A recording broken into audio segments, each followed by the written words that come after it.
wabarakatuh. Sekarang saya akan sedikit sharing berkaitan dengan efek-efek riba. Mudah-mudahan yang nanti akan saya sampaikan bisa jadi bahan introspeksi diri kita, bahan renungan kita, apakah di kehidupan kita masih ada riba sehingga sangat mengganggu ke kehidupan kita. Mari kita cek sama-sama, ada 9 efek riba. Kita mulai dari yang pertama. Yang pertama yaitu kesehatan. Biasanya pemakai riba ini kesehatannya sering terganggu.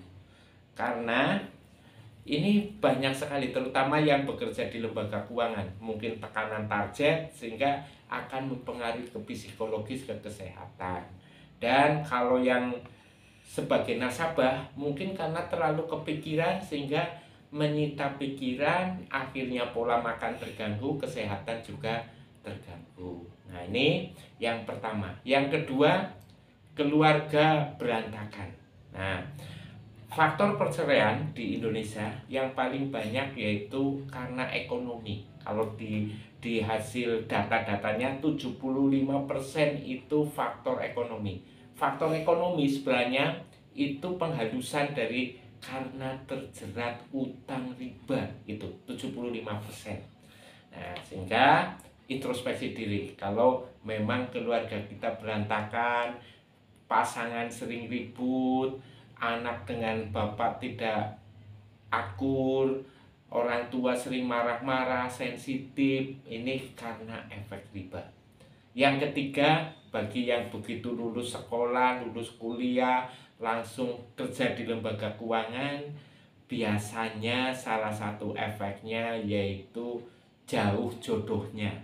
Jadi istilahnya jomblo, atau mungkin sudah mau menikah, nanti ada saja halangannya yang akhirnya bubar lagi, tidak jadi menikah. Ini salah satu efek riba yang banyak dialami terutama yang bekerja di lembaga keuangan riba. Yang keempat yaitu bagi yang sudah menikah susah mendapat keturunan. Ini karena banyak faktor, terutama ini faktor psikologis yang sangat tertekan, baik bagi yang bekerja atau yang mendapatkan kreditnya. Karena sering yang mendapatkan kredit, sering tekanan-tekanan berkaitan dengan angsuran akan sangat mengganggu psikologisnya, stresnya. Nah, ini akan berpengaruh terhadap susah mendapatkan keturunan. Terus yang berikutnya, yang kelima, yaitu bisnis yang menggunakan dana-dana riba, ujung-ujungnya adalah kehancuran atau bangkrut.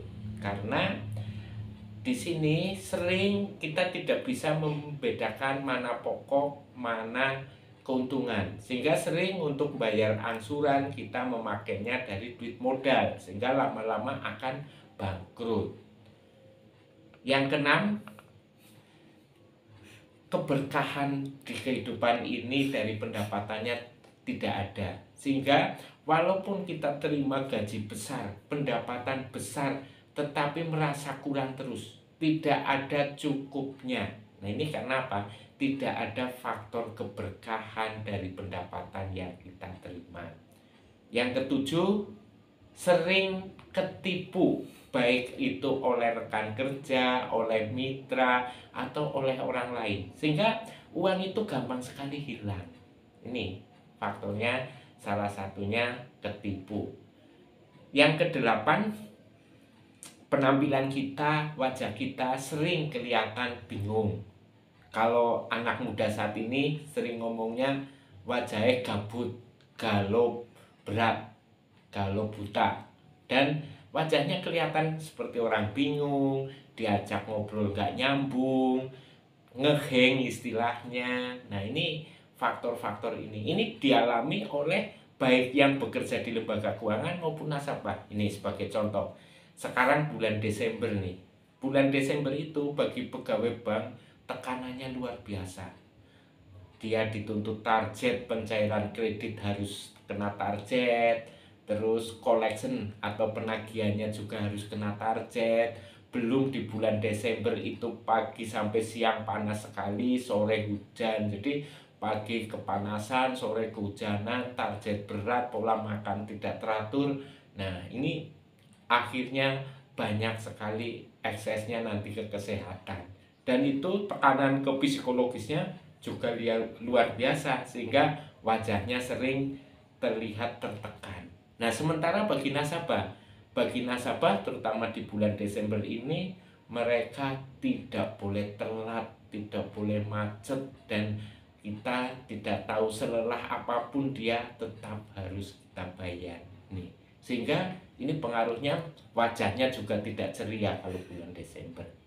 Yang kesembilan, yang terakhir, yaitu di hadis riwayat Ibnu Majah, barang siapa berhubungan dengan riba, di akhir hidupnya adalah kemiskinan. Jadi karena faktor kesehatan, karena tadi faktor keluarga, mungkin anak narkoba, kehidupan keluarga berantakan, akhirnya ini yang menimbulkan harta-harta yang kita peroleh dijual atau habis, yang nanti ujung-ujungnya adalah kemiskinan. Nah, bagi teman-teman yang masuk 9 kriteria ini, mari kita sama-sama introspeksi diri dengan hati yang tenang, hati yang jernih untuk menyikapi ini. Karena apa? Karena Allah itu akan menghancurkan riba dan menyuburkan sedekah.